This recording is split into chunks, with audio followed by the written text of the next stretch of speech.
बिस्मिल्लाहिर्रहमानिर्रहीम, अस्सलाम वालेकुम। प्रोग्राम सवाल जवाब के साथ मैं हूं आपका होस्ट ज्यादा उस्मान ताहिर।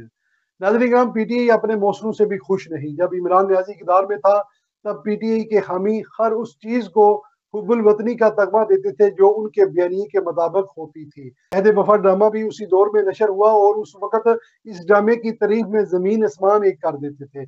सोशल मीडिया पर जनरल गफूर के कुत्तू तक के फैन पेज बनाए गए और उस ड्रामे को रियासती बयानिए की फतह करार दिया गया। रोजाना ट्रेंड चलाए जाते थे कि कैसे ये ड्रामा पाकिस्तान के नौजवानों में हुब्बुल वतनी का जज्बा उजागर कर रहा है। लेकिन जैसे ही इमरान न्याजी का सवाल शुरू हुआ तो वही अहद वफा आज शदीद तनकीद का निशाना बन रहा है। यकीनन वो आसफ गफूर जो कल तक पीटीआई का हीरो था आज जीरो बन चुका है।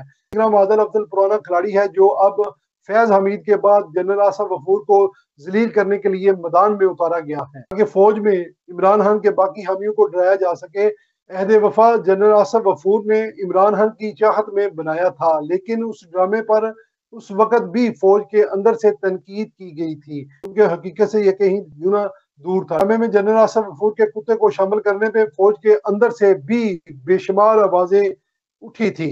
नाज़रीन किराम, इमरान खान और जनरल आसफ गफूर की कुत्तों से मोहब्बत ने इसका भी भरपूर दिफा किया। हकीकत जानकर जियो और इन वारदातियों से बचो।